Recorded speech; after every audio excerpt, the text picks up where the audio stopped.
To take home the Golden Gloves, you've got to put in the work, and you've got to be tough as nails. Ashley Kalis was driven to achieve. Today, Kalis is still fueled by that same hope, grit, and determination. A mother of 3 school-aged boys and successful business owner who ran testing and vaccination sites across the state. Kalis is the fighter Rhode Island needs right now because it's time for a change. Ashley Kalis for governor.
Good evening for everyone joining the Washington Outsider Report on the Coalition Radio.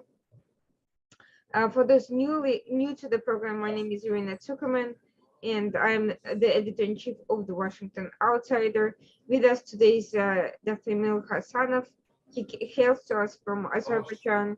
He is an international expert on conventional weapons and a geopolitical analyst. And we'll be discussing with us a disturbing incident that happened recently involving a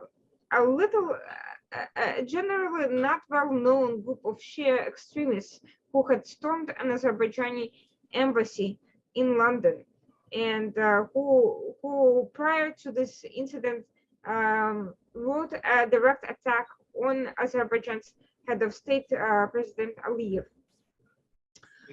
We'll be discussing this incident in the context of the general regional security situation, developments in the South Caucasus, and of course, Iran. Emil, thank you so much for joining us today. If you don't mind telling us a little bit about your background, your work, and your professional interests.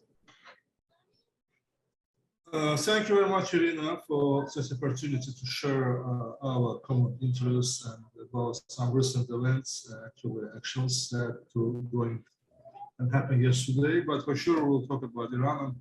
As understood, Iran is our neighbor.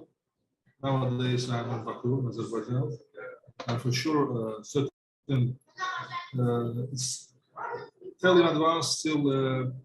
Just happened yesterday, but for sure we gathered some information and some discussion going on about yesterday's incident, which captured embassy of the Republic of Azerbaijan in London by Islamist radicals, which is Shia wing. For sure that we have information that it is Yasser al-Habibi. He has a Kuwaiti citizen past, have some linkages to certain Shia movements from Iraq, and he said claiming that has some problem with the Iranian government as well. But anyway, it is action that was against the international law.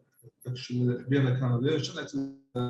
For sure, lawyers and law enforcement will give a certain clear picture what kind of action it is. But so far, we see that it is attack against territory of Azerbaijan. I mean, because embassy is considered because of Vienna Convention territory of Azerbaijan.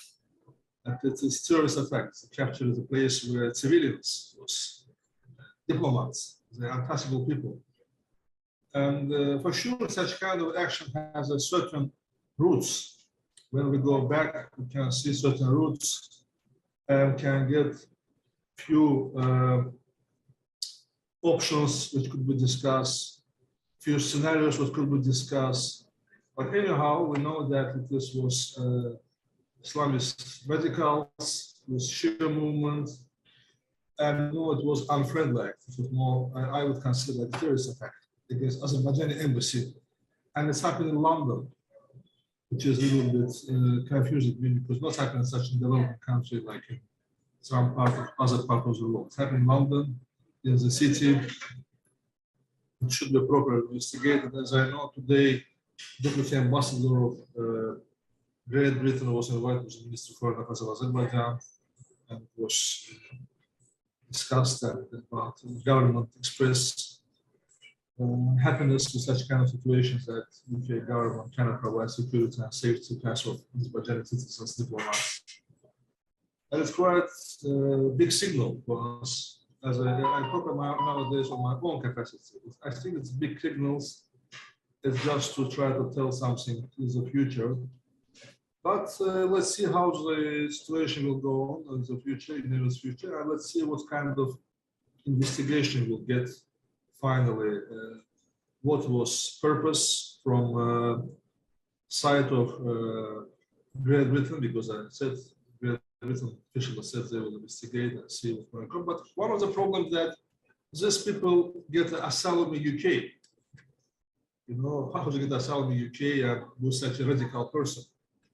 It's quite a sad story.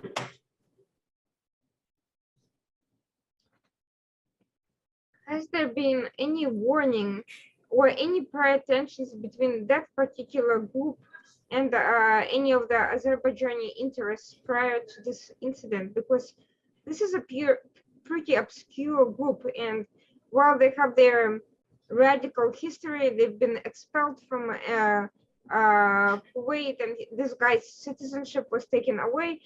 He is not an internationally well-known presence. How did he? Were there any warning signs of trouble prior to this incident happening? As you said, he's not a well-known certain environment, but for sure it's a certain background, because I said he spent a certain time in Iran, certain time in Iraq, was quite have a link just to Shirazi, one of the cleric persons from Iraq, the Iranian Shia movement, and he was trying to propose his agenda. But when you see, for sure, you cannot tell now in advance if directly coming from the Iranian side. But when we consider certain facts that happened and you put the guilt at a certain time, because you know, Azerbaijan has a armed conflict around Azerbaijani territory that claimed by Armenia that independent state. Of course, you won't consider as a part of Azerbaijan, it is Azerbaijan. It's Karabakh and Zengezur. And in this scenario, which is we try to build a peaceful region, Azerbaijan as a government, as a president proposed, certain agenda trilateral agreement was agreed in November 2020. For last events, you can see Iranian wasn't so cooperative regarding certain actions for the Zengezur corridor, because on 19th of July, President of Turkey and President of Russia met with Iranian leader, spiritual leader Khamenei, and discuss about corridor, about peace in Caucasus, because it is not only depend on one country. This peace is a region that European Union wants to do. Some countries think about, for sure, they have different scenarios how to do that. And openly, you know, it was agreed to put, you know, part of Azerbaijan, Nakhchivan, it is in enclave, you can tell that, separated from Azerbaijan between its Armenian territory. And it was agreed to build a corridor. Zengezur corridor will connect Nakhchivan, Azerbaijan, and use as a logistical road to Europe. That all countries, which is a region, including together some logistical access to Europe, and it will bring some economical development and some peace in the region. But Iranians part express their unwillingness to cooperate because saying that in this case, if corridor will be built on the territory of Armenia, they have a safety pass and clear pass from the Iran to the Iranian-Armenian border. In this case, because this corridor will go closer to Iranian borders, they will access to Armenian territory. There's one claim about that cooperation which happened recently. Few other actions, coincidentally, when we see how Iranians try to use Shia movement on the benefits of own political agenda, unfortunately, they're a big neighbor for sure. As Azerbaijanians, we want to have peace and a good cooperation among our neighbors because Azerbaijan is a tolerable country. We are tolerating all nations, all religions found the peace in Azerbaijan, which cannot tell about Armenia. And Iran supported that because of, from this point, certain connections. Even, very interesting point that Russia's ambassador in Iran is also Armenian, Levon Begizyan, quite well-known person. But it is a little bit different topic. I don't talk about political agenda of diplomatic approach in Iran. When we see Iran try to be everywhere, from my own point, as I said, I had certain missions in Iran, I had certain missions in Yemen. Everywhere we can see Iran. Even one of the points on Iran becoming active because of when you see how the Western countries try to deal with nuclear agenda of Iran. They have a different approach. When we talk about the West, nowadays it's not only West. You see West, it's Western Europe, and you see from different points, US and UK, different points. How they try to nuclear agenda of Iran to get, for sure Iran declared that we don't want to have nuclear weapons. It's not in our military strategy, not in our agenda, but it is just certain discussion that lasts for last years. And when we go to Yemen, you see, maybe 10 years ago, Houthis, nobody cared about Houthis. When I was in Yemen, I discussed because of conventional weapons was my background. I took military say, okay, guys, this is Houthis create certain problem to you. That's it. No, this is okay. We control them. Just small group of guerrillas that Shia movement. They can handle anything. But you see nowadays, Houthis become part of negotiation talks in Yemen. Even the ex-enemy Saleh joined them, but for sure he was killed because of the traits of that issues. But because of and nowadays, Houthis become part of negotiation process. You see the Syria. In Syria, because Alawites, one of the wings to Iran, they quite active. Bashar's government quite have a close relations. When we see Iranian Islamic Revolutionary Guards very active in Syria. When we come to the other part of the world, Bahrain, 2011, yeah, for sure, Bahrain has a very sophisticated, very complicated system. 60% is Shia, but country ruled by Sunni groups, Sunni family. These are many very weak parts of the Middle East or Persian Gulf countries, which is surrounding them. This is always creates certain disbalance, and one of the problems which I face in my personal life. For sure, Iranians have a big history. It's a 1,000-year of history of diplomacy. Sometimes we not consider and not underestimate. When we talk, my personal picture when you build a picture of your counterpart. You see, I talked with one person, said, okay, the Iranian diplomats, when we see them, they're unshaved, without tie, it's a different impression how they negotiate, but they're quite strong and they know what to do.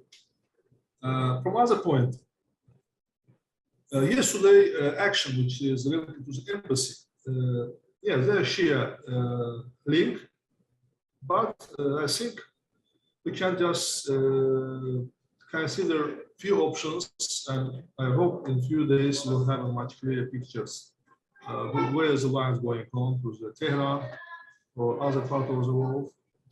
And for sure, everywhere we have a 50s, say, French connection or drug dealer. Nowadays we have a Tehran connections. when you see some part of the world, something happened in Lebanon and Hezbollah, you see the control of Iran. You see nowadays in Syria, Iran become quite strong. You see the Yemen, Iran become very strong. 10 years ago, there was a picture of Houthis or Syrian agenda, but Iranian fully involved in the process. Because you see, in 9th of July, President of Turkey and President of Russia, one of the agenda was also Syria.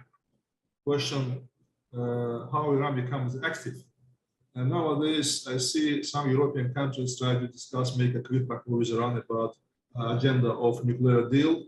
And for sure, US, Israel, and UK have a different agenda for Iranian nuclear deal. This is a problem with the Western part. That Iranian using this quick part of opportunity to promote the agenda in Syria, in Yemen. And you see nowadays all Middle East and some part of the Asia surrounded by Iranian influence. And we should tell that it is reality, and we should consider that in the future, how to deal with these problems. Because of problem of the West, there no wise voice strategy. This is a big problem.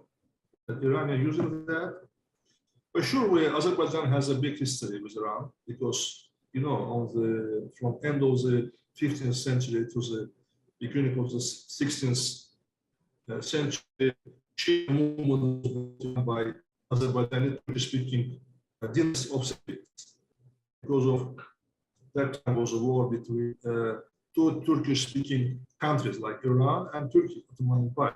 And to advise them, it was put like agenda to put a Shia and Sunni, because they speak same languages, same dialect, but have a different country, different agenda.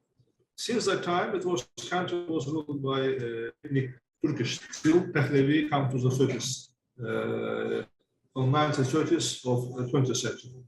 Despite this fact, Pahlavi's wife also was Azerbaijani. Such kind of agenda of Azerbaijan and Persian-speaking groups in Iran is very painful issue, because nowadays, when the case of Azerbaijan comes to agenda of Iran, it's kind of painful issue of 30 million Azerbaijanis who are living in Iran, because always in Tabriz and other parts of Iran, something can come, people go to the right on the street to claim and ask about their right to speak on their own languages in schools. This is some agenda which exists for many years, but nowadays, a political agenda, unfortunately, Shia movement become like a political agenda in Iran, and people just joining, you see in Lebanon, recent actions between Israel and south part of Lebanon with Hezbollah. You see recent issues with Azerbaijan. I mentioned to you about Zangezur corridor that Iranian was saying yes, but at the last moment, a few weeks ago, they said, no, we don't support this idea, because in this case, if you build your corridor from Azerbaijan through Armenian territory, because Armenian has a passing corridor, Azerbaijan that helps them control, but they should move their armed forces from Azerbaijan territory. And it was discussed that we will have a corridor to Nakhchivan, which is an enclave and territory cut by Armenian territory. And just because in this case, imagine we don't have a map I can show you from the left side. This is Iran. In this case, it's a corridor going on. Iran will not be able to control all parts of Armenia.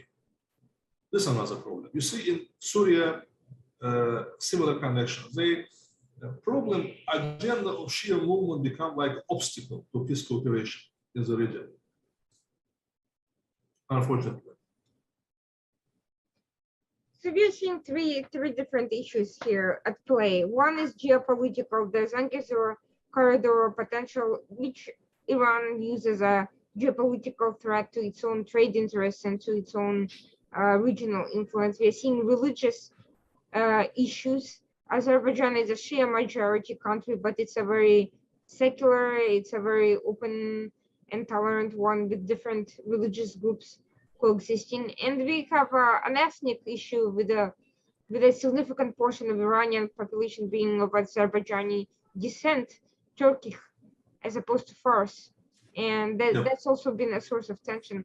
Which of these factors do you think is the most influential one at the moment, and what has prompted this attack on the embassy specifically? What is the message here? Message here, we have a few cases in Azerbaijan related to Iranian roots for the Shia riots in the street. I mean, it was part of Baku in country quite well established in the sense of law enforcement and law. The reason why Azerbaijan handled this on the proper way.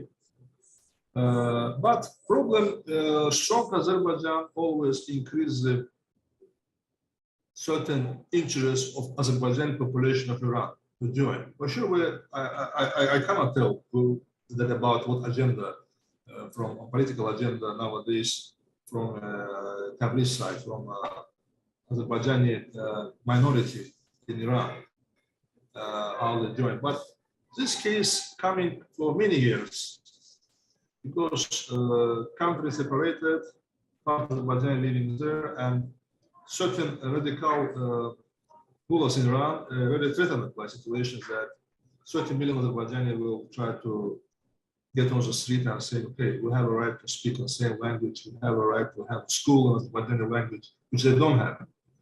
And this is political agenda to keep Azerbaijan always on the hook, to be weak, dependent. It is agenda. Nobody from this part, Iran doesn't want to see strong Azerbaijan. We don't talk about strong because of military. We try to build economy, we try to be integration to the Europe, we try to be integration to the Western countries, to the US, we are not claiming to be part of NATO. We are quite leading independent policy in the region to cooperate with all neighbors, to understand the reality. We never act on the basis of religious affiliation of Azerbaijan. No, Azerbaijan, which is, as you mentioned, a secular state. I have a Jewish relatives, I have a Christian relatives. In Azerbaijan, it's very shame to ask what your nationality or religions. Which we cannot tell about Iran, and we cannot tell about their friend in Armenia, because of Iran said, you know, last said we will never leave Armenia alone, because we will build the control of the Zangezur corridor to have with Armenia 1,000-year connection. It is lie. No 1,000 years, no Armenia 1,000 years ago. But because of certain Armenians will establish it in Iran, and it was connection, political connection. Your enemy, my friend. This is agenda, not because of agenda. But yeah, people very surprised. Okay, you are Shia, Iranian Shia. Why is that? Because we are secular. We are Shia state. Okay, we have a Sunni people, also we have a Jewish people, we have a Christian people. We never put an agenda our religion. We are a secular state. When people sometimes different between Islamic state because we never put our law based on the Sharia. This is why Muslim state, but on the street we can see the synagogue, we can see the church. This agenda for sure, Iranians see Azerbaijan become stronger for last 20 years, 25 years, and for last war, Second Karabakh War, we proved that we're quite able to build an army. We proved that we are able to build our diplomacy. We are able to build our strategy relation with the West. We are keen about our status in the international politics, and we did it, and we proved it. You know, without being claiming to be a member of NATO or be a member of European Union so far, but we built independent policies that we take care about all regions, because Azerbaijan become like a hub. We try to see not all Azerbaijan. We try to see this is agenda of post Second Karabakh War, about 3+3 format that will bring 6 countries in the best way of economic development. And you see nowadays, Iranians are a little bit keen about, because they for sure they have their agenda to put the Persian Gulf to the Black Sea and Europe. They have agenda to certain discussions about Russian railways, but so far it was still not applicable because of Abkhazia railways a little bit. It is part of Georgia. Many issues. And nowadays, you see in discussion with Turkey and Russia. When you see Syria, Azerbaijan for sure it's formally different country, but for sure the bargaining going about Syria, Azerbaijan versus Syria, Azerbaijan versus Syria. Quick we make from this, I will give you. This is a certain discussion with Iran using even to discuss about agenda for nuclear weapons. Nuclear deal, which they call it West. Every time there is certain agreement come, and you see in a few months again something broken, again back to the same agenda, and it lasts for the last 10 years.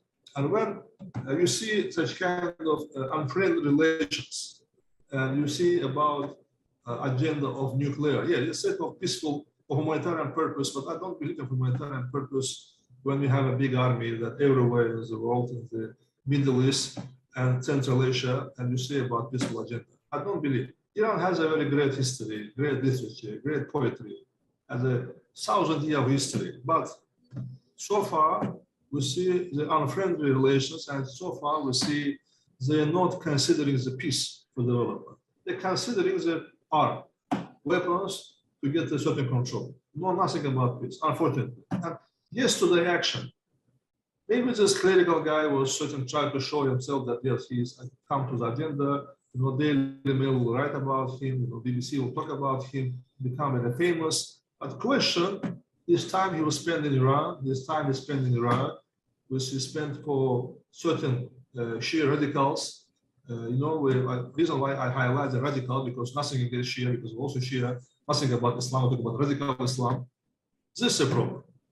Question, such kind of disturbances in the region coming every time. You see, I mentioned about Bahrain, I mentioned about Syria, and when it will stop, for sure we can talk about, we don't depend on each other. We never go to the Mars, we never go to the space to live there. We have to live to each other, and Iran is a big neighbor, and Iran should consider our interests, Azerbaijan's interests as well. Iran should consider the interests of Turkey, for sure should consider the interests of Armenia, but it should be interests of all countries who live in the region, not only dominated by Iran.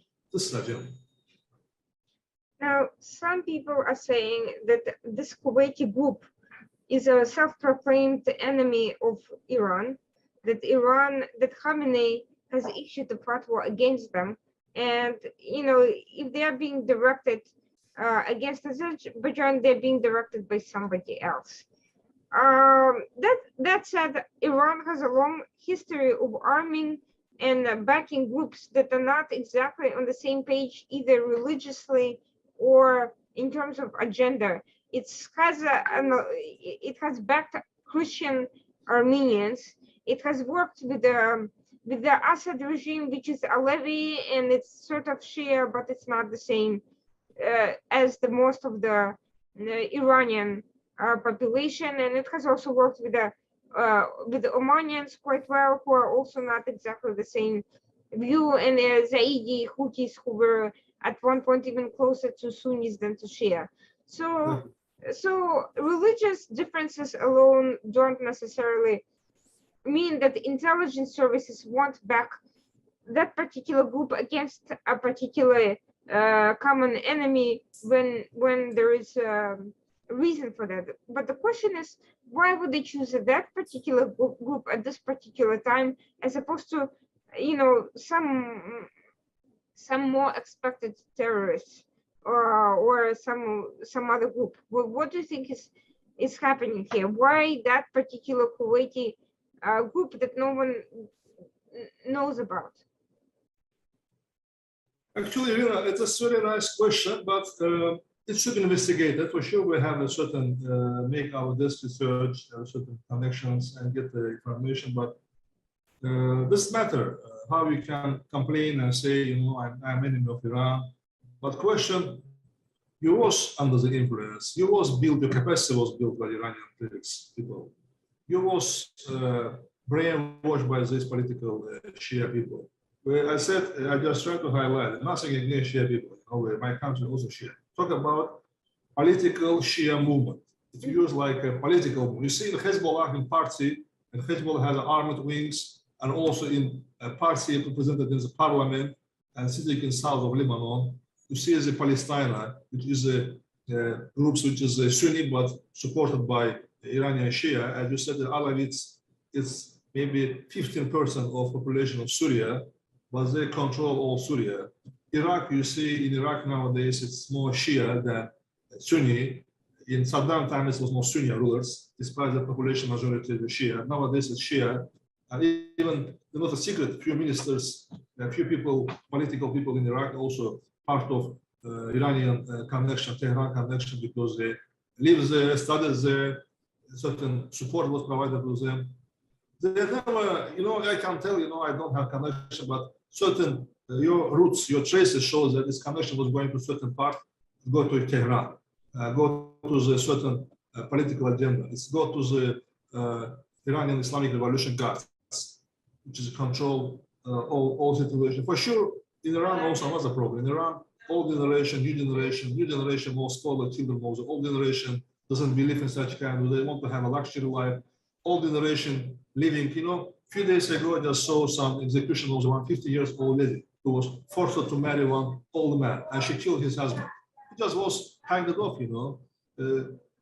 such kind of issues of Iran, unfortunately, not always, but for sure, this part of Iran, they have their own rules and all the regulations in country, but problem that in regional approach, they don't support the peace movement in the region.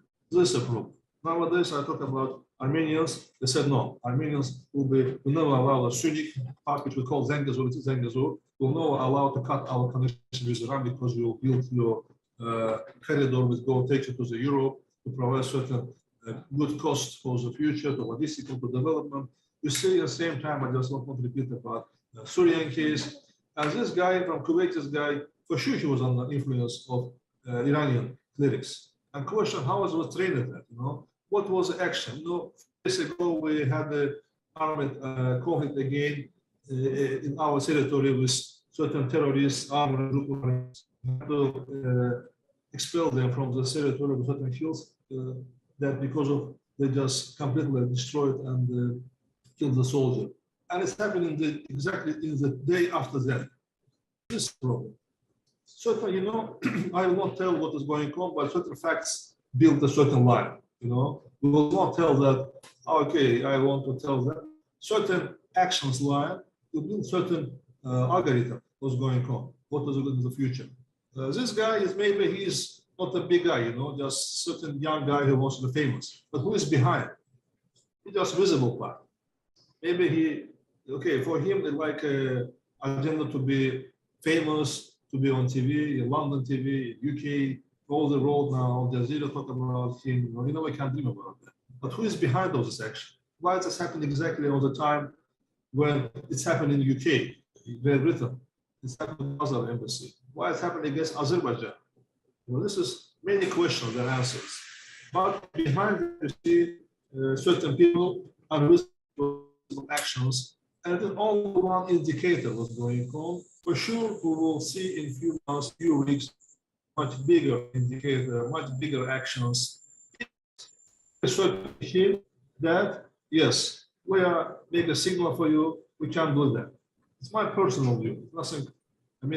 Personal view based on my own experience, on my view.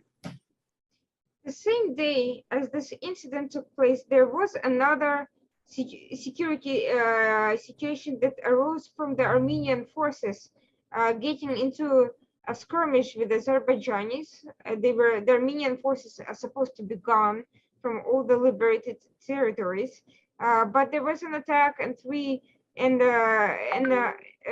there was an attack on the Azerbaijani military. There was a casualty. Do you think there was any level of coordination between these rising incidents in these provocations by the Armenian military and this incident yesterday? Is there a common thread?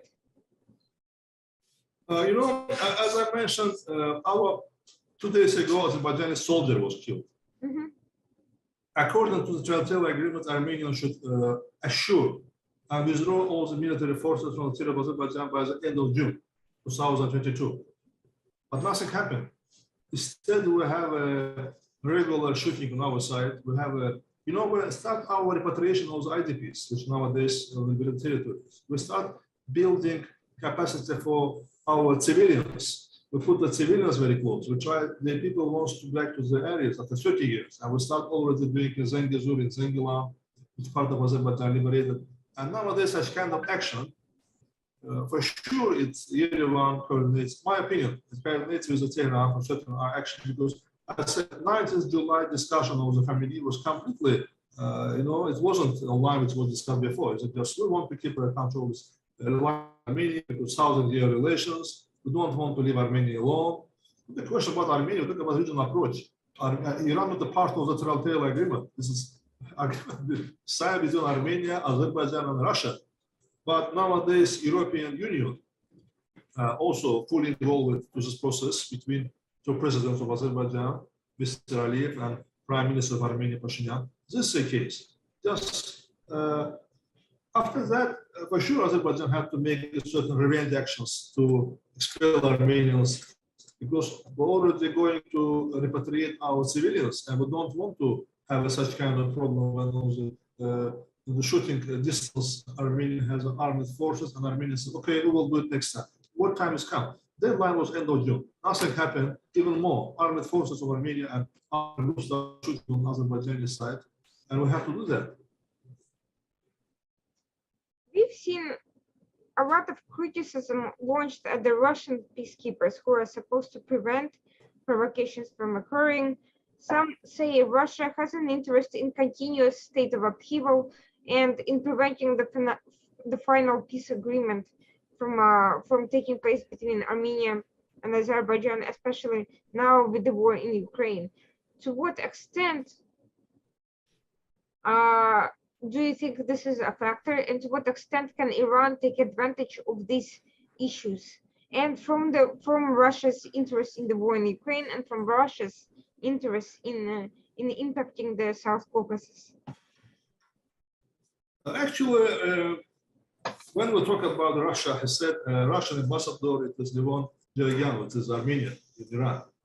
Always you see certain, I don't talk about something, I talk about facts. Very active man, ethnic Armenian, citizen of Russia.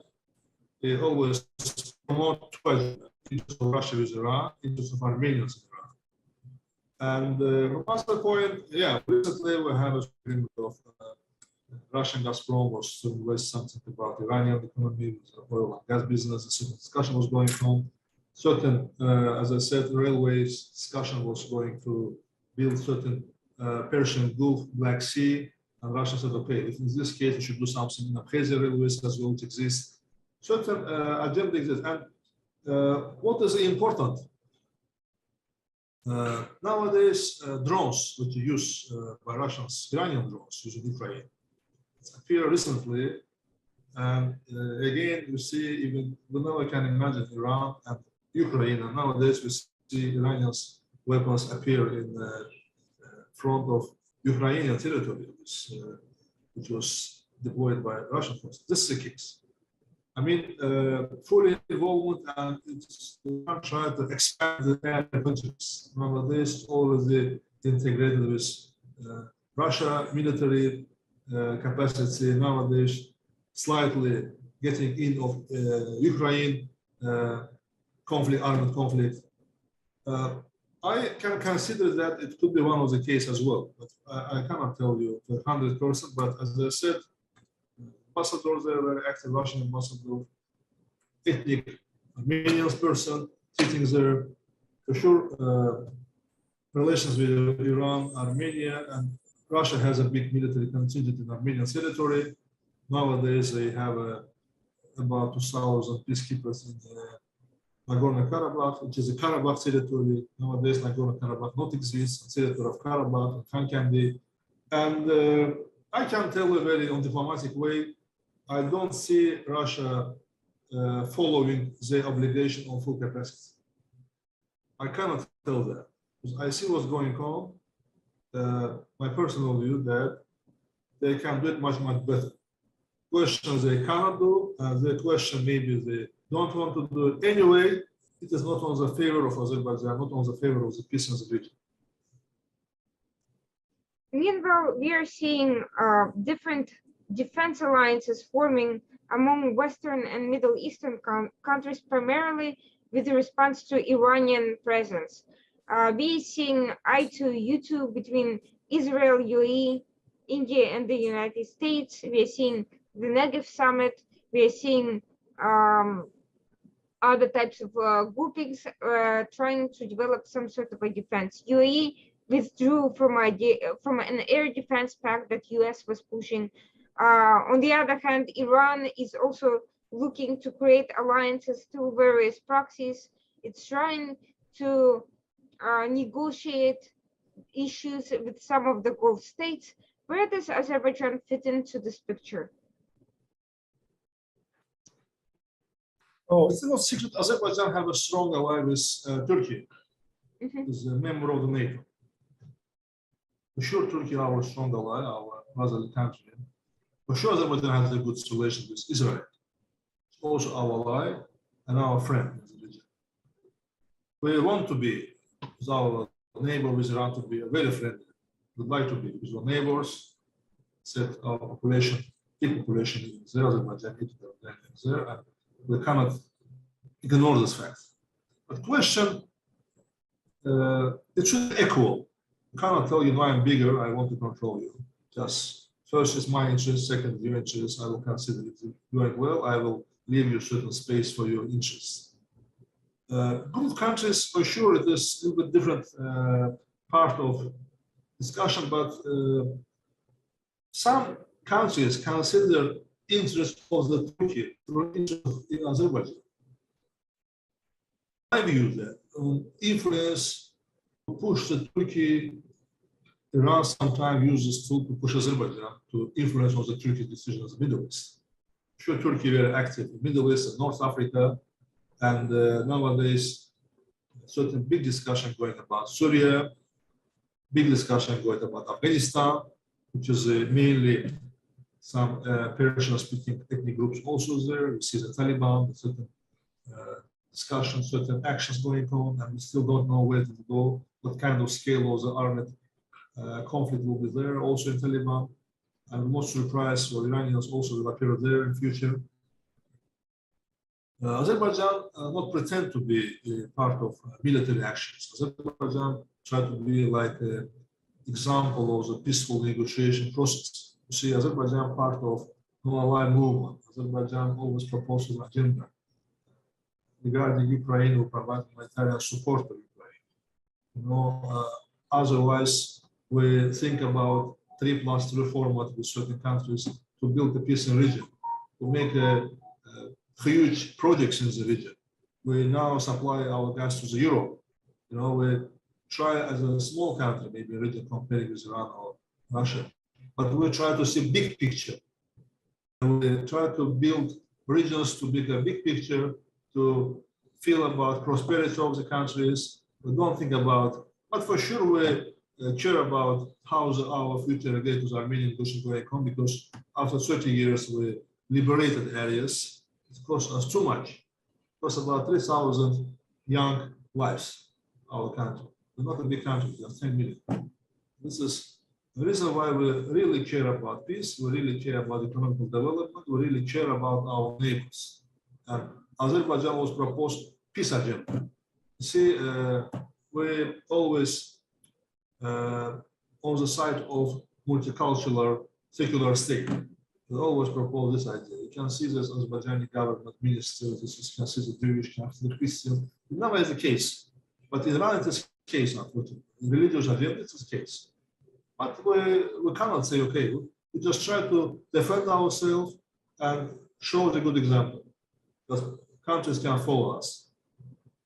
Speaking of peace building, one of the diplomatic initiatives that Azerbaijan is part of is the 3+3 dialogue format with its neighbors. Georgia is formally invited, but it's not currently participating, but other members are Iran, Russia, Armenia, and Turkey. What is the status of these discussions at the moment, and how does it fit in with these larger issues, conflicts, the Zangezur corridor efforts, and the Armenian normalization, trade normalization with Turkey? Actually, as I mentioned in the beginning of our discussions about Zangezur corridor, which is formerly Iranian was a part of 3+3. Jordan have a certain, for sure it's our friendly state, but Georgia still have a certain agenda, economical, certain traces of the connections, how they will build the economical connection, because they have certain passes from Georgia as well, which is logistical, and it could be, as some politicians said, it could be some advantages, some certain good advantages, try to see a much bigger picture. Armenian has a chaotic rulers. This is a problem.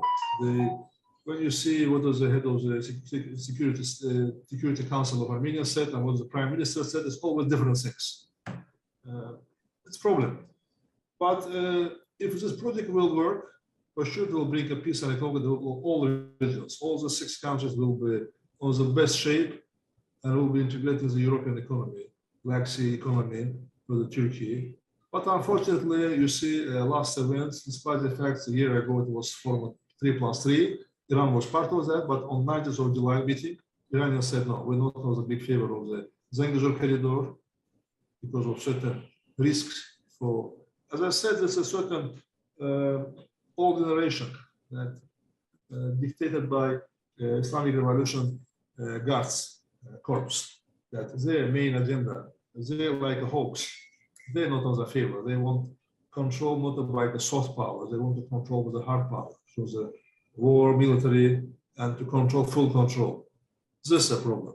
For sure, theoretically, 3+3 format is quite good. Even Russia also supported because understands that they can avoid Georgian routes because of relations with Georgia not so good nowadays. They can have a direct access to the Zengezur, to the Turkey to the other part of the Europe. Turkey quite supportive. For sure, Turkey tried to find some solutions for Armenian problems, which is Armenians always clear about Turkey. This is a problem. Azerbaijan supported the projects, but Armenians not flexible on that. Just 2 years passed since 2020, Chaltay agreement signed, but when you see come to the implementation, always certain arguments, always certain ideas appear on the brains of certain politicians in Armenia. And nowadays, they back to Iran, and Iran said, no, we don't want to lose our friend Armenians because Sunni religious is interest of Iran. Questions why? You have many things to do with your own problems with the country, with human rights, with minority rights, this own problem with some generation of people of which is the Islamic Revolution Guards Corps or some politicians like the parliament. This is a problem. From a practical standpoint, any continuing upheaval in the region endangers vital sources of energy and food production at the time of multiple ongoing global crises, the energy crisis, inflation, food shortage as a result of both environmental and geopolitical factors. What is the European Union's view on these disruptive mechanisms? What has the EU and international community have done to try to return to a more peaceful platform? For sure, European Union with the Council of European Union quite active. I said in the beginning,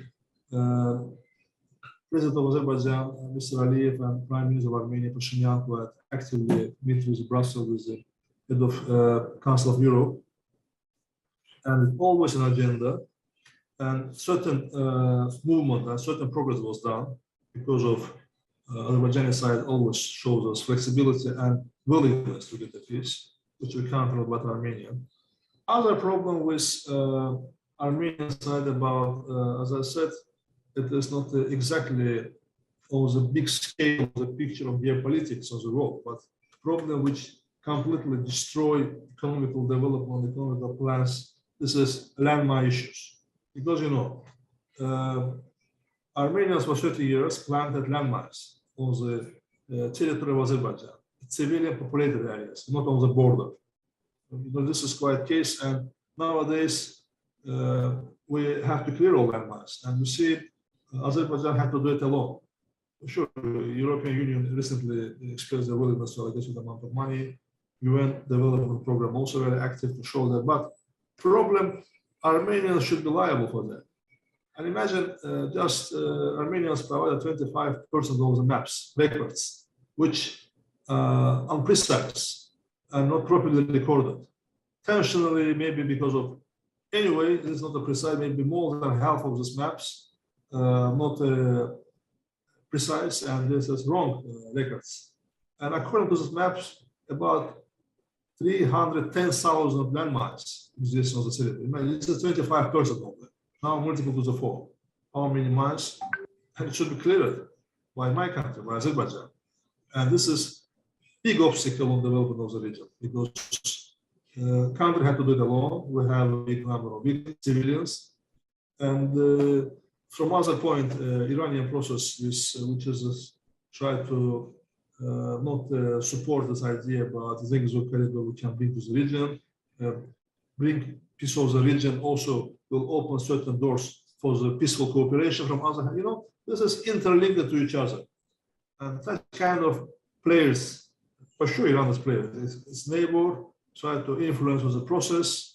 But if you talk about proxy war in Syria or proxy war in Yemen, here a little bit difficult because not much armed forces which controlled by Iran. But from political agenda and political links, it's control the situation of the region that completely destroy relations and mutual trust between parties. As I said, not because Azerbaijan. Azerbaijan said, okay, we will stop the war, but we give a chance to Armenians to leave the armed forces from territorial Azerbaijan. We will not go from this deeper in the region. But it's not happening.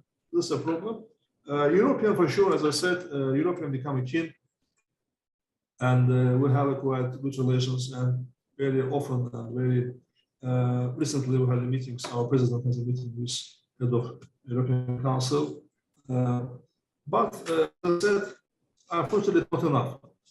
It needs all region players like Iran should be very flexible and very cooperative to bring the peace to this region, because 30 years is quite. We are small countries. We are South Caucasus, Georgia, Azerbaijan, Armenia. And Georgia has a big problem. The occupied territories, our occupied with the liberated majority of territories, peacekeepers of Russian sitting. But we still cannot get peace. We want to integrate to the big picture of the economic development of the region. From what I'm hearing, France has actually presented Azerbaijan with some equipment and assistance in the demining field, but the issue is still quite extensive.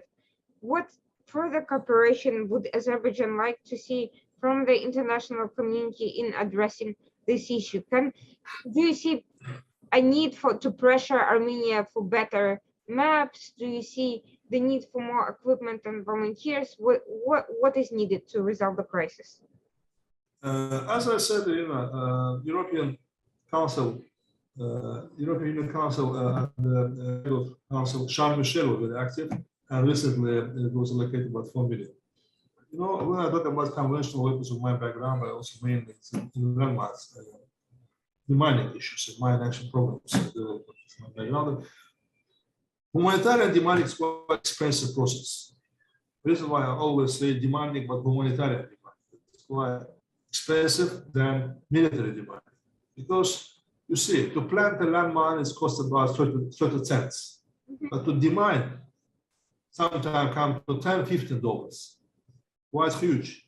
When we multiple to the efforts to the million miles, it's quite, and if Armenian could, for example, you see, when we have a maps, it could cost much cheaper. When we don't have a maps, we should demand all areas. And even a donation of European Union, for example, I don't want to tell exactly the figures because still in advance, if for 4 million we can clear about 500,000 landmines, when all maps exist, all records exist. When we don't have a map, it just clears the 50,000. And you see the cost, how much it costs, but behind the cost is life of the civilians, women and children. One of the vulnerable group of the victims of the armed conflicts. This is a problem. For sure, Azerbaijan has one of the quite efficient program of humanitarian demand. It's 25 years program. I was on the part of this team who was built this program with UN together. I mean, one of the good point of government and the president of the state in the end of 90s, he built the humanitarian national center as a humanitarian, which is an independent humanitarian body, not civilian body, not belongs to Ministry of Defense, not belongs to Ministry of Internal Affairs or Ministry of Emergency, because when it says the Balkans in Bosnia, it is part of Ministry of Emergency, in Croatia, part of Ministry of Interior, in Ukraine, it's part of Ministry of Defense. This is quite complicated. Decision-making process quite long. Azerbaijan is a country where government and top prime minister and president fully dedicated to humanitarian action. And you see nowadays main part of the money done by governmental budget. For 30 years, country provide all the best efforts nowadays to do the demining, humanitarian demining in the country. For sure, even the country provides support to other countries. This is not many examples that have a humanitarian civilian mine action center and government on such a top level committed to humanitarian mine action. Problem, yes, we said Azerbaijan not a part of Ottawa Treaty, Azerbaijan not a part of cluster munition convention or Oslo Treaty. Yes, because of certain have a justification for that. Because no one neighbor signs that. This is another problem. But despite the fact, we handle all our problem ourselves. And this country was doing alone, and for 30 years we built a quite good program that's supported from the top to the bottom of this country. And I said the government fully committed to humanitarian mine action. Center built the humanitarian center. It works. And unfortunately, not always we get appropriate support from certain countries. As I said, Armenia liable. This is some question. Armenia said, no, we will not control the, but yeah, they control situation. Question, landmines was also put on the border. Landmines were put on the areas which are populated by civilians. Nowadays, we have to handle this problem. You see in the Eastern and Western Europe, certain problem from exists since First World War. This is a problem. When people find remnants of war or landmines since Second World War, in the Korean War. Nowadays, you can see in Vietnam, you can see this landmines. So cannot eliminate the problem. And imagine we have a small country with 10 million population, 1 million mines estimated in the country. This is quite huge. Who will be liable for that? This is a problem. What was that? This is a problem.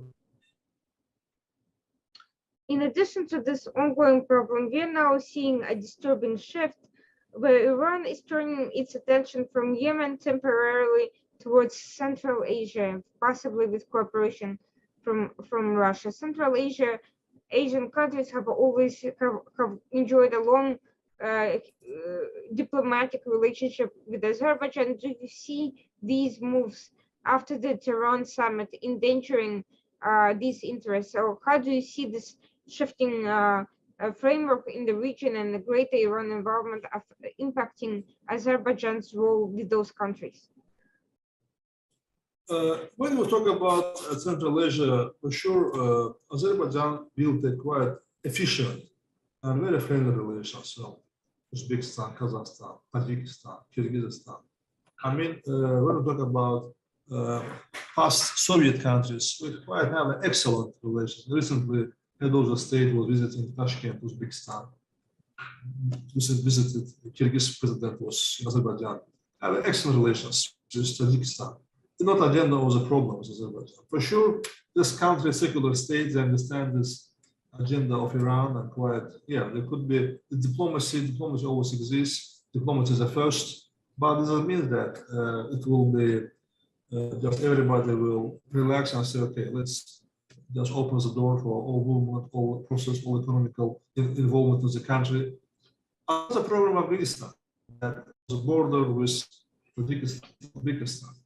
And certain instability in Afghanistan can create certain problems. Yes, for sure, Russian forces, border service controls the border in Afghanistan. But we will never surprise, I will never surprise if I will see Iranian agenda and Iranian influence appear in Afghanistan.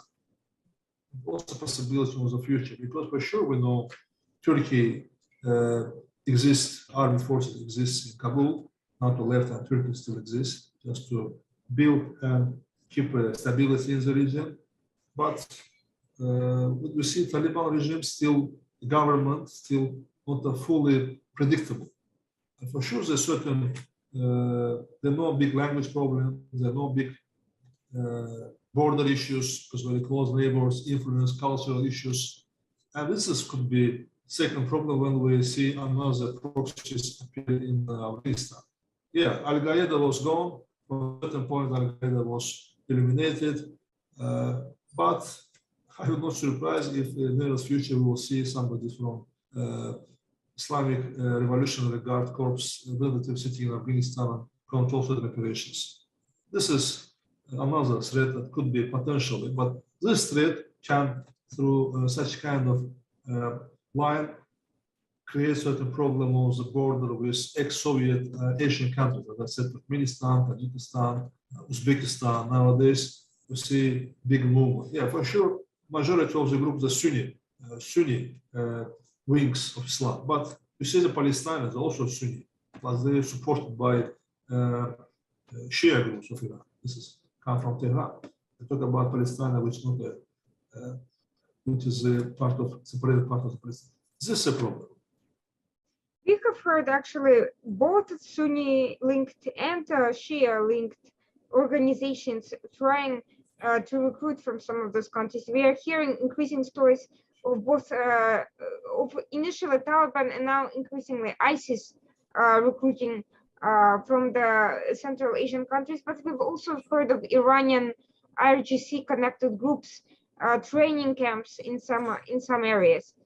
Azerbaijan, for its own part, have taken steps to protect its own sovereign interests in recent years. It has resisted, it has kicked out clergy that has been trying to radicalize or spread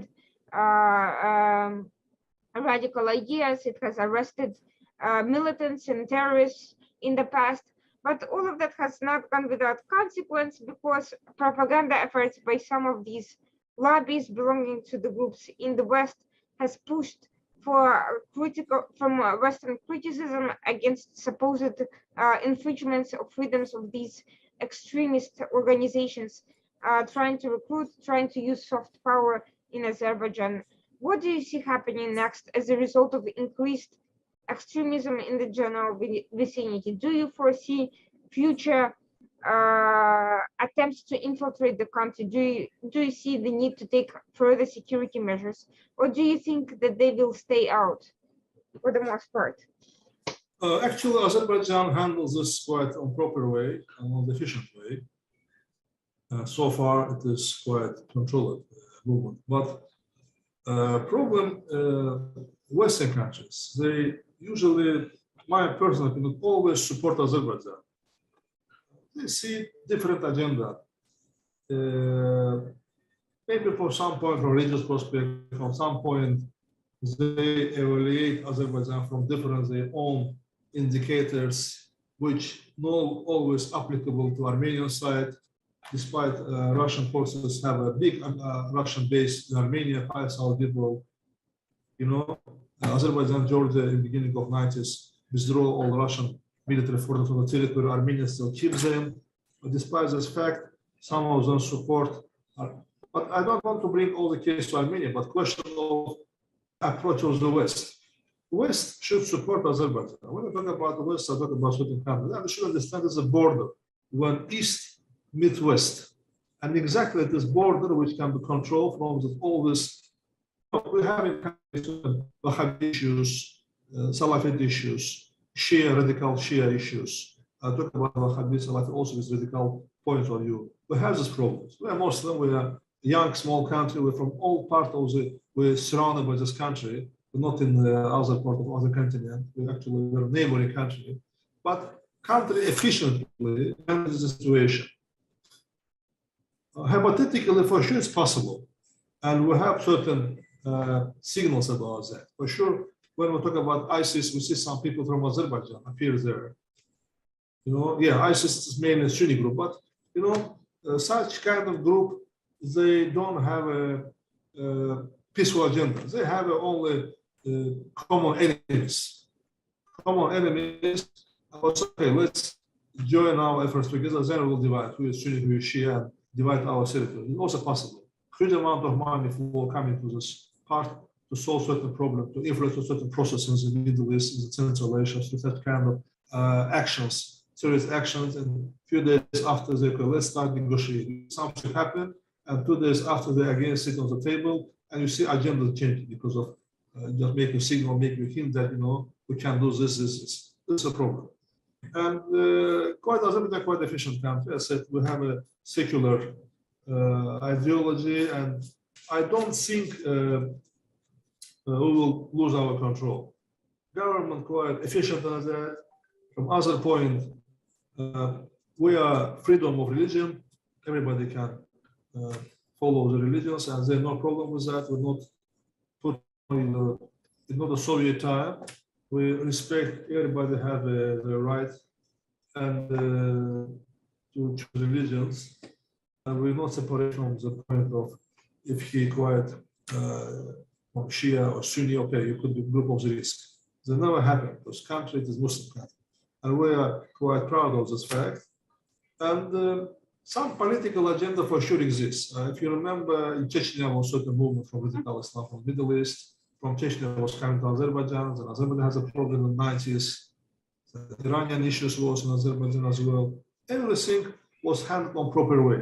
For sure, some action can be done by our enemies. But question how we prevent and mitigate the risks. This is the case. You know, even in some countries with huge economical GDP, you can find the crimes. But question how the country handles the crimes, how the criminals jail in the court, how the justice prevail. This is the case. And this country, for sure, human factors always exist, but question the system quite efficient. You know, everybody stands before the justice and gets his penalties and punishment for the actions to be given with civilians. Finally, to end on a kind of a European again note, Azerbaijan is playing a prominent role in NATO. It is being seen as an increasingly important and reliable partner. How do you see these tensions with Armenia and with other actors playing out within NATO? What role do you see Azerbaijan playing in the next few years? How is it going to handle disputes over various issues, and what can be done to strengthen NATO at this time? Actually, Azerbaijan not a part of it as discussed, and I don't think Azerbaijan have an idea to join NATO. For sure, we cooperate. We can cooperate bilateral relations with Turkey. We can cooperate, have military drills with Georgia, with Turkey, with Russia, with joint military. But for sure, NATO country has a certain agenda in the region because they have a reliable partner like Turkey in the Middle East and Central Asia. We have a bilateral relations with Turkey to help us to build our army. In the beginning of 90s, on time of Yeltsin, they just put us outside of the say, okay, you just go and train your people yourself because you don't want to keep our army in your territory. We will not train you. So okay, no problem. We will get a NATO status from the Turkey, but doesn't mean we are part of NATO. We have a mutual interest. Sure. It could be with NATO. It could be with ASEAN group tomorrow. It could be with other countries, with other. I said nowadays Azerbaijan is chairman of non-aligned movements, but big structure. Azerbaijan part of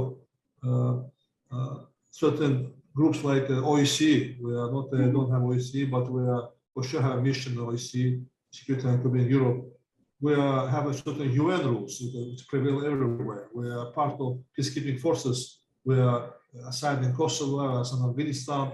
This is NATO interest for sure. If it does meet our interests, where as equal partners can build our relations, especially if you have such a common friend like Turkey. Why not?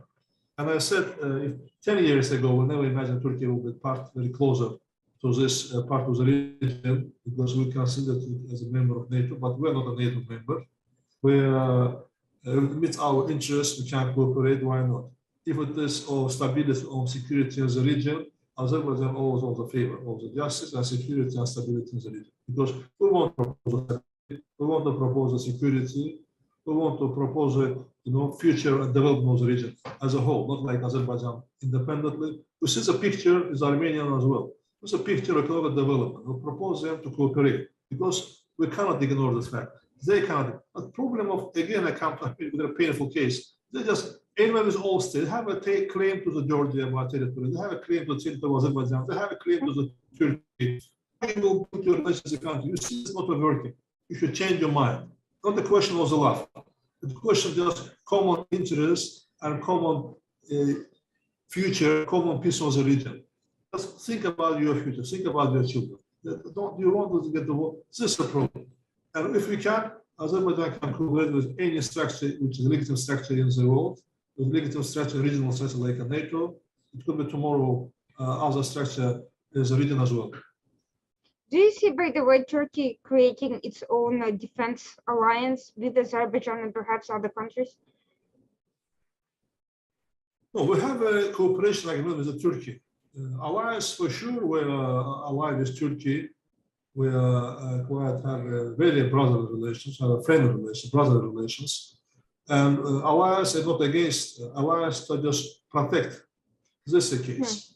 We are not going to allow to, to capture the other territory of other countries like Armenia did with support of some other countries. We just keep an alliance to protect ourselves, protect our interests, and at the same time the peaceful region.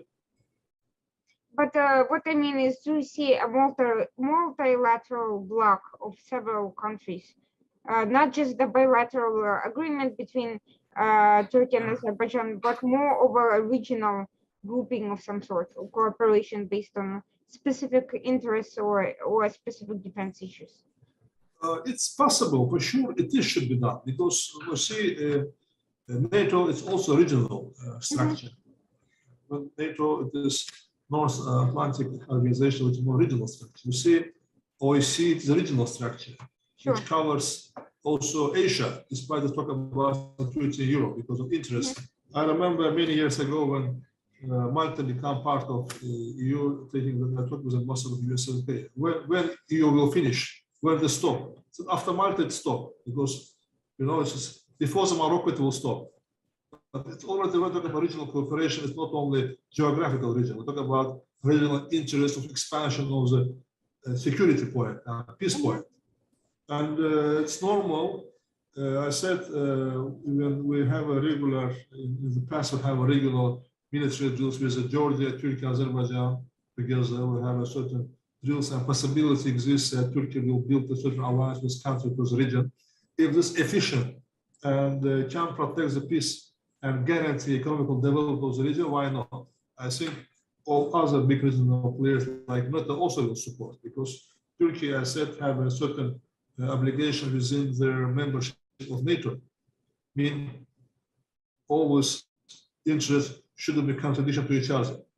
Sometimes could be supporting each other.